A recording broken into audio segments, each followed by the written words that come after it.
All right, people. What have we got? What have we got? What have we got? KathyrnAlex. KathyrnAlex as the Zerg in the top left of Ohana. Fey as the Protons in the bottom right of Ohana. Yes. So Ohana.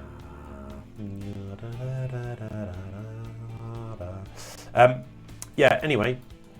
Let's see what these two players can come up with. Yep, both building things, and that is a strong start. So Fey is going to go ahead and drop a pylon. The double Overlord in production, I don't know about that. Like, yeah, you know, one would have been fine, but anyway, now that Overlord has come out, you've got a lot of free supply, and you can drone like an absolute boss. So please do that. Don't leave these larvae doing nothing. Really important in the early stages of the game that you're fast, essentially. You know, be on top of getting workers out as quickly as you possibly can. You know, the early part of the game, you've got nothing else to do, so you really do sort of need to just stay absolutely on top of cranking out those workers as quickly as you can. As the Zerg, what is happening here?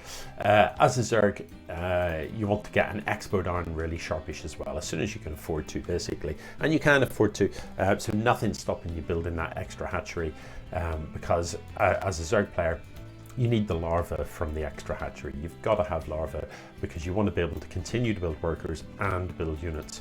Whereas for Protoss, for Terran, they can build units without it interrupting their worker construction. You as a Zerg cannot.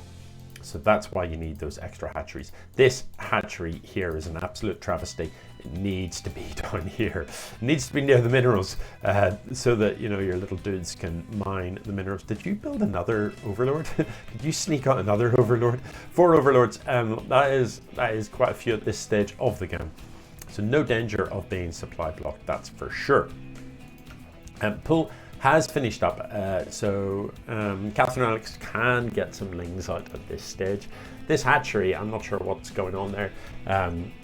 You know, a macro hatch is a fine thing, but you generally wouldn't really consider building a macro hatch, certainly on Ohana, until you've got this base, and this base, because it's pretty easy to split Ohana in half, and it's actually pretty easy to hold 5 bases on Ohana. To be fair, the 5th can get a little bit prickly. Typically, I think I actually go this one 5th. I think I spread across the top, and then take this one. But certainly 4 bases, and you know, then you've got a crazy incoming. You might want to drop a macro hatch. You definitely don't need one before you've even got a natural. But anyway, Fey has gone for the more traditional approach of building the Nexus down here. Has got a single zealot. So with these 2 hatcheries, KathyrnAlex, please turn some of this wealth that you have into units, and let's get these lings busy. Get them across the map. Get them up in your opponent's base. As a Zerg, this spawning pool will allow you to research metabolic boost for your Zerglings, which makes them faster, and it is an absolutely critical upgrade. You got to get it. You've got to get it.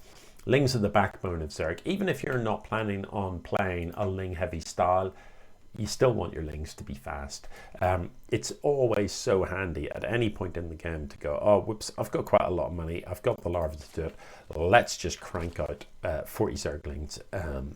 And if they're slowlings, it just makes such a huge difference. Another Overlord popping out for KathyrnAlex there.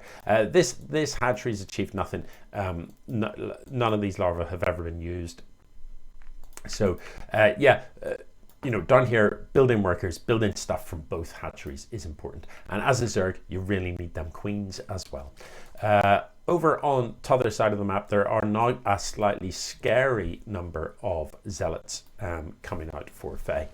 So with that in mind, if these were to wander across, what is going on here? If these were to wander across the map, they would simply outright win. Zealots trade extremely well against Zerglings, and Zerglings without the speed upgrade will not do well at all. Now, roaches do trade well against zealots, but there just aren't enough here as yet. There is another roach in production, but really this rate of production needs to ramp up pretty seriously. Over in Protoss land, I've mostly focused on the Zerg. You really want to get that warp gate researched at your cybernetics core so that you can turn these gateways into warp gates. Also, Fey struggling to spend minerals, so you definitely need to drop more gateways and possibly think about teching up into Robo, Stargate, or whatever it is you're going to get involved with. But you definitely need to spend your money.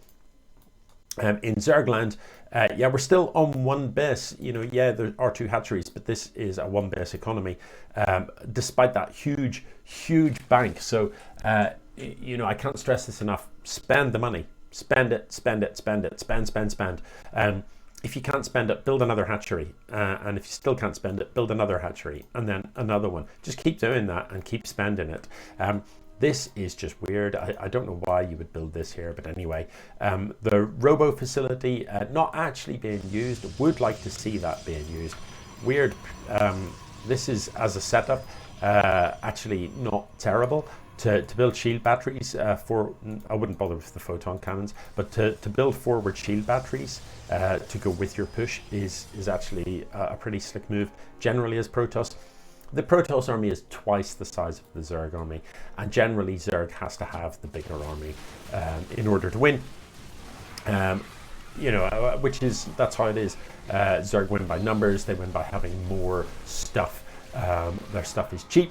But you're able to get much more of it when you're a Zerg. So in general, being outnumbered by your opponent's army when you're a Zerg player is curtains. And this game is effectively over. I don't know if we're going to see a GG, but there's just no way for KathyrnAlex to now turn all of these minerals into units without those units simply getting focused on as they appear. So yeah, mistakes were made. Mistakes were made, and it is now GG. These sentries, interesting choice. Sentries can be excellent against against lings because they produce force fields. That one force field in the middle there, not sure what that was achieving, but force fields can be really useful because you can just build a wall around your army and melee units cannot get to it. But anyway, there is the GG, and Fey goes 1-0 up.